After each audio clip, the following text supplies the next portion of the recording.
Grammar Girl here. I'm Mignon Fogarty. We talk about writing, history, rules, and other cool stuff. And today we have other cool stuff because I'm talking with Ben Zimmer, language columnist for the Wall Street Journal, vocabulary judge for the Scripps National Spelling Bee, chair of the New Words Committee for the American Dialect Society, and for our purposes today, the most important thing, crossword constructor for Slate, the New York Times, Wall Street Journal, and others. Welcome, Ben. Thanks, Mignon. Great to be here. Yeah, I have been enjoying your writings about the crossword puzzle so much lately. I had no idea. I had no idea it was such a new thing. Can you talk about just sort of the anniversary that we're having now? Yeah, well, it's the 100th anniversary of when crosswords really hit the big time in 1924. Crosswords had actually existed for more than a decade before that. So the creation of the first crossword puzzle was in 1913. A fellow named Arthur Wynne, who worked at the New York World, the newspaper, the New York World, came up with the crossword. He originally called it a word cross, and then apparently, the second time he did it, they made a mistake actually in printing it, and so word cross became crossword. That's how it got That's through amazing. a mistake at the press, but they just went with it. And for about a decade, it was a semi-popular type of thing. The New York World kept running it. Arthur Wynne, and it ended up passing the editorial work to a young woman named Margaret Petherbridge, who would later, under her married name, become known as Margaret Farrer. Um, Hmm. but and there were Which will become important yes, later. that's a very important name in the history of crossword puzzles. Um, but other than the New York World, there weren't that many outlets actually trying to publish crossword puzzles. There were some other newspapers doing it as well. But it all changed in 1924 when it became a craze. It became a fad that kind of swept the nation and really swept the world. Um, and it What gave it its that boost? Well, it had to do with a couple of young Columbia grads named Simon and Schuster. Dick Simon and Max Schuster were young men who were very ambitious and were looking for a way to start a publishing company. And then they needed ideas for what to start with, and they were kind of desperate, because they started this publishing company, put their names on the door, and but didn't really have anything to publish. And the story goes that the aunt of Dick Simon, her name was Wixie, Aunt Wixie, said, "Hey, I like solving this puzzle every, Sunday morning in the New York World. There should be a book of these." And so they thought, "Oh, maybe we could do that." I mean, it wasn't an obvious thing for them to start with, this kind of frivolous word puzzle. Um, but they checked in with the editors at the New York World, including Margaret Petherbridge. And Margaret said, "Well, yeah, we publish a lot of these crossword puzzles. We get a lot of submissions. People, that's generally how it was done. There were, people actually just submitting their puzzles to appear in the newspaper."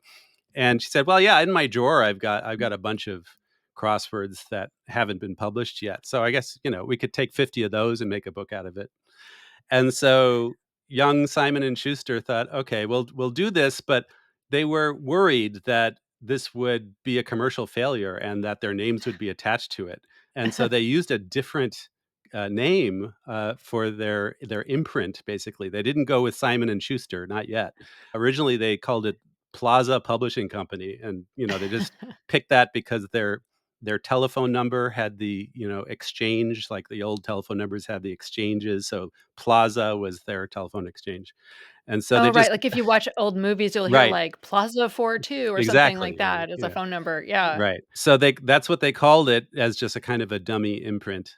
And next thing you know, it's this sensation that just spreads like wildfire, and everybody wants crosswords, and suddenly, they can't even keep up with the demand. They're keep expanding the print run over and over again, publishing tens of thousands of these books just to keep up with the demand, publishing a couple of additional crossword puzzle books just in 1924. and these puzzle books basically dominated the bestsellers list by the end of 1924. And so, they put Simon and Schuster on the map as a publishing company, and they, of course, put crosswords on the map.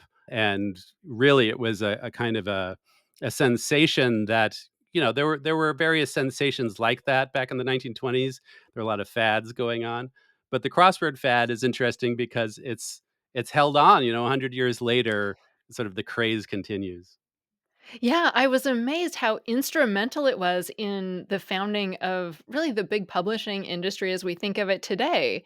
I mean, Simon and Schuster, like, probably may not exist if it weren't for those Yeah. early crossword successes. And then, we talked about Farrar, the woman who was also involved. Talk about her a little bit and her subsequent company. Yeah. So, well, she married a fellow named John Farrar, who was also in publishing and was starting up his own publishing company with some others, and that became Farrar, Straus, and Giroux. And yeah, apparently, some of that seed money came from what the Farrars had, thanks to all of the money that they had made from those Simon and Schuster books, kind of helped to seed this new publishing house. So that's two publishing houses that probably owe their existence to this boom in crosswords in 1924. All that sweet, sweet crossword money. Yeah, and so Margaret Farrar, as she was known, continued to edit puzzles for the New York World and doing all of these Simon Schuster books. New York World eventually went away, but she got a new job in 1942 when the New York Times finally decided that they would deign to run a crossword puzzle. For the longest time, they just poo-pooed crosswords as this silly thing that they weren't going to get involved in. Crosswords and That was also comics, yeah, were the 2 things that were just, not serious enough for the New York Times. That was also shocking to me that the New York Times, which is now sort of the pinnacle of crossword, the Sunday Times puzzle is such a big deal, and they were one of the last ones to publish Yeah. crosswords, and they really, like, looked down their nose at them. They sure did. Yeah, no, they starting in 1924, they published, editorials and other sniffy pieces, just kind of making fun of this whole craze.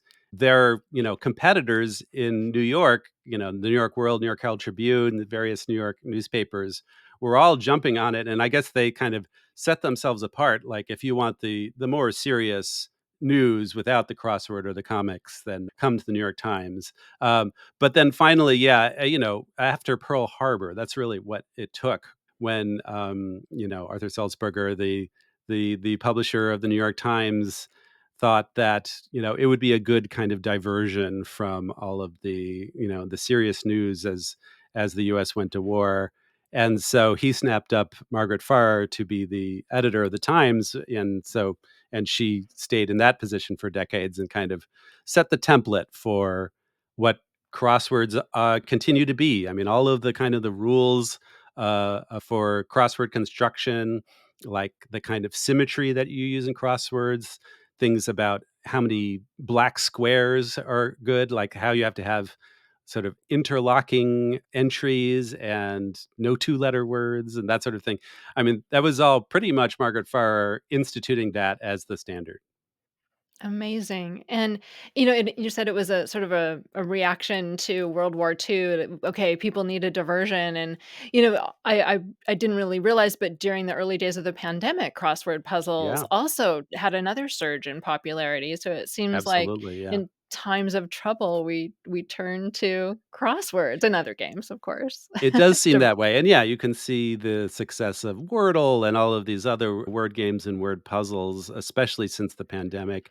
Yeah, it's something, well, I mean, certainly during the pandemic when a lot of people were just kind of found themselves with free time at home, it seemed to be a time when a lot of people got very interested in, both solving and constructing crosswords. Actually, I had been kind of very interested and semi-involved in the crossword world for many years, but it wasn't really till the pandemic when I started being a constructor and getting crosswords published in the New York Times, and now I'm a regular contributor to Slate, which just started a daily crossword. in April. So yeah, I got sort of more fascinated just in making them, and then also in the history of them, and looking back to the 1920s and to see how similar in many ways it was to the 2020s in terms of how the crossword has kind of provided this welcome diversion. Yeah, I wanna talk a lot more about the practical aspects like that in a minute, but I do wanna go back to history one more time and talk about how people thought that like, there was this whole train of thought where that people who did crossword puzzles were, mentally ill or morally degenerate or yeah, I was very surprised to read about this reaction to crossword puzzles. Yeah, well, I guess because it just sort of spread so quickly and it just became a thing that everyone was suddenly doing, there was a kind of a moral panic, as often happens when there's some new, cultural phenomenon like this that seems to come out of nowhere. And yeah, it's interesting too because there's a new book out by Anna Schechtman called "Riddles of the Sphinx," which talks about how very often this was sort of gendered as something that women, particularly housewives, would do, and it wasn't strictly housewives doing crosswords, of course, but that was became kind of the stereotype. And so you see from 1924 all of these articles and cartoons and even songs talking about how uh, how a woman in particular becomes obsessed with crosswords so much that she abandons her wifely duties, or just is so busy with that she forgets to do anything else. And so it's yeah, there was a lot of things involving kind of gender politics and the idea of gender norms involving women on the domestic scene, where crosswords seem to be this disruptive factor. So, again, that was something, more specific to the scene in the 1920s, but it is fascinating to look back on that now and see exactly how people were really not just poo-pooing crosswords like the New York Times did, but in some cases really being concerned that this would be somehow a detriment to society. Yeah, like even blaming the Sunday crossword on a decline in church attendance. Right. Like it was, Yeah, it got people blamed just for lots of things, yeah. Well, we're going to take a quick break for our sponsors. And when we come back, we'll talk about the world of competitive crossword puzzling and constructing your own puzzles and more. We'll be right back. Okay. Welcome back to the Grammar Girl podcast. I'm here with Ben Zimmer from many places, including crosswordcraze.today, a website that documents the 100th anniversary of the crossword puzzle craze that launched in the early 1920s. Ben, so you said in the early days that people submitted their own crossword puzzles, and I was charmed that one of the very early books included a puzzle from a 15-year-old named I wrote it down here, Isidore Edelstein, and not everyone knew he was a teenager, and that was just charming. And then his descendants have gone on to become competitive crossword puzzle players. How do you actually refer to people who competitively Yeah, complete crossword competitive puzzles? solvers, you could call them solvers, or yeah, Okay. or yeah, there are various crossword puzzle tournaments, the big one being the American Crossword Puzzle Tournament, held each year in Stamford, Connecticut, and overseen by Will Shortz, the New York Times puzzle editor. So yeah, you mentioned this website, crosswordcraze.today, which I'm involved in along with Parker Higgins and Natan Last, who were both very interested in kind of documenting what was going on 100 years ago. So we joined forces and started publishing posts starting on April 10th, as the day, the day, the 100th anniversary of when the Simon and Schuster book came out that kicked off the craze. And so we just started putting up posts about that.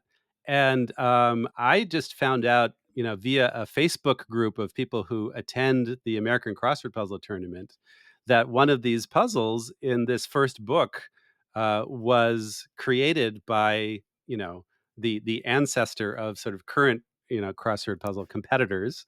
And yeah, so his name was Isidore Edelstein. And yeah, there was no mention in the book that, that he was only 15 years old, almost 16, at the time that the book was published in 1924. And so it was amazing. I mean, just to find that connection back to 1924. And so, in fact, two of Isidore's children, Eugene and Sylvia, uh, you know, are both alive, and were like proudly talking about their father's accomplishment. And so they're obviously advanced in age now. They're in their 80s. Eugene still goes to the American Crossword Puzzle Tournament in Stamford, as does his son, Larry, and then his daughter Betsy, and so it's this sort of family affair now. And I believe Sylvia doesn't compete, but her daughter competed in the pairs division of the American Crossword Puzzle Tournament with her husband. And so it's fascinating. And also, this guy Isidore Edelstein, in addition to being this young phenom as a crossword constructor, also won a crossword puzzle tournament himself back in 1935. Um, so anyway, it's just one of these wonderful kind of historical connections that when we started posting about the crossword craze, we didn't expect necessarily there would be people now who have such an important connection to what was going on 100 years ago. Yeah, it's like a proud family tradition, and Yeah. I think you have a picture of the gold goblet that he won in his tournament. Yeah, it's So a family heirloom now, yes. so I am wildly curious what it's like at a crossword tournament. Like, and there's pairs. Like, how does that work? How does it all Well, work? that's a new thing that they just introduced for the for American Crossword Puzzle Tournament in Stamford. They did that for the first time in 2024. They had a pairs division. Other crossword puzzle tournaments have experimented with that format before, and now the ACPT, as it's known, does it too. So typically, at a crossword puzzle tournament, everyone's just solving on their own. At ACPT in Stamford, it's at the Stamford Marriott in the big ballroom. There are so many people who want to compete now, though. They have an overflow room with a whole other room full of people solving as well. There were about 800 or so, more than 800 people competing this year. It's just, again, the craze just keeps Wow. growing. And then there was additionally a pairs division where people could solve together and just work together as a team. And each team of two kind of worked out their own system. Like one might start at the top left, and the other one might start at the bottom right, and they'd meet in the middle, or they have just different ways of doing that. And so yeah, that's sort of a fun new wrinkle to crossword puzzle tournaments. But yeah, it's a very fun Are they thing to be involved in. Yeah. are they writing on the same piece of paper, or Yeah. do they each have? Yeah, so they're like sort of elbowing each other to get the words Yeah, well, on the they they page. they they figure out how to do it. Sometimes, it depends on the pair. Maybe one person is sort of more in charge of writing, and the other one sort of Uh, whispering things into their ear, or they're both writing. As long as they can work that out. But then they're trying to solve as quickly and as accurately as possible, just like the solo solvers. And so it's a blast. I recommend not just the ACPT, but other regional crossword puzzle tournaments to anyone who's interested in joining. Obviously, there are the crazy fast speed solvers who, can end up, winning the whole tournament. But for the most part, it's just people enjoying themselves. They know they're not going to actually win the thing, but it's a wonderful kind of social experience. For anyone who's seen the documentary Word, they'll know that it's as the tournament was sort of shown in that movie, it really does just kind of feel like a homecoming when you sort of meet up with these people again, because they're just such a warm and inviting place to come and experience that. I've competed in the past, but for the last several years, I've just been at Stanford as an official. So I'm one of the judges in the back room, actually scoring the puzzles to see, not just how fast people are solving the puzzles, but making sure they don't have any mistakes. Because if you have an error, then that can cost you in the standings in terms of how they calculate the points. And so it's anyway. I just have a blast hanging out with that crowd, and yeah, and now I'm doing more and more sort of crossword related activities.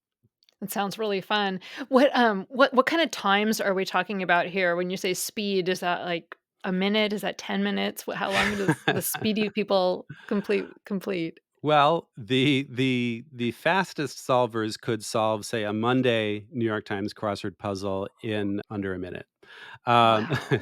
believe it or not. So for a big tournament, the championship puzzle is actually solved on big boards. So the three finalists at the ACPT have to solve it basically using a marker on easels, and they have the clues in front of them, and everybody's sort of watching them solve these puzzles on stage. So much Um, pressure. yeah, just a bit. So yeah, normally during the course of the tournament, you're just solving on paper, but then it's a special event for the finals.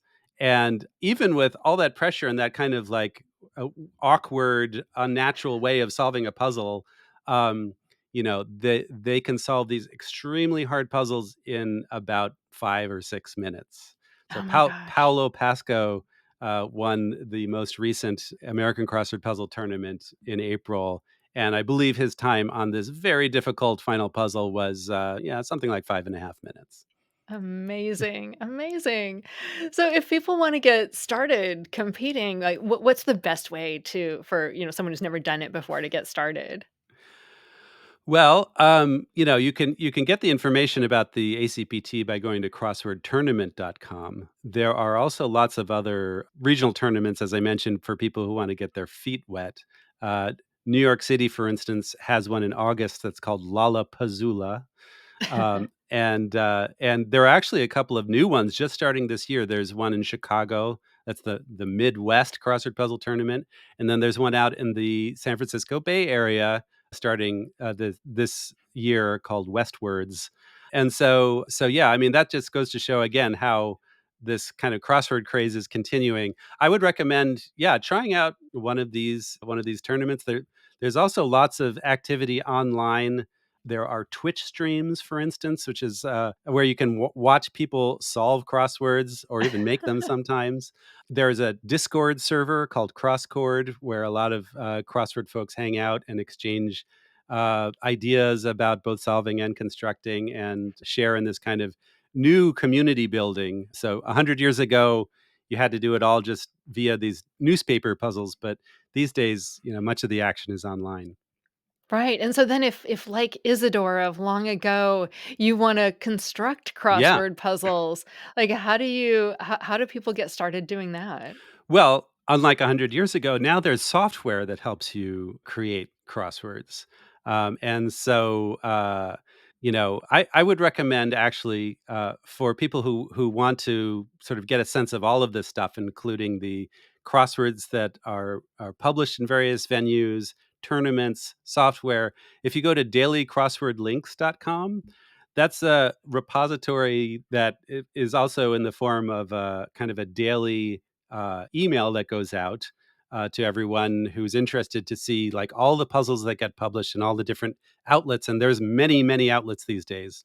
I mentioned Slate, of which I'm involved in as one of the new ones, but they're kind of flourishing in lots of different places online these days. That will also have links to resources like crossword construction software, which there are some, free software packages and others that you might have to pay a bit for, but they all kind of work the same way where, you can fill in the grid, you have a word list that you work from that's sort of scored by, you have the entries that you would like to see in a puzzle with a high score and the stuff that you don't necessarily want to see in the puzzle with lower scores. And then the software can help you build that crossword, and it's quite a godsend, I have to say. I mean, just to think back on the old-fashioned way that crosswords were made just on paper by hand was much, much more time-consuming. And also, nowadays, the fill, meaning, the words that are filled in while you construct it, are just much higher quality because you don't have to rely on the old crosswordese, all of those, words that used to fill up crossword puzzles that nobody really ever used or ever saw outside of crosswords. Nowadays, you can avoid all of that and come up with sort of fresh and interesting words and phrases. Fun. Amazing. Well, we will put all these links in the show notes. And again, you can find Ben Zimmer's writings along with others on the crossword history at crosswordcraze.today. If you want to find Ben's crosswords themselves, you can find them on Slate, Wall Street Journal, and the New York Times sometimes. Like you're everywhere. That's amazing. So thank you so much, Ben, for being here and telling us all these wonderful stories today. Oh, thank you. It's been a pleasure. I hope you all enjoyed that as much as I did. I'll be back with new shows next week on Tuesday and Thursday. Until then, that's all. Thanks for listening.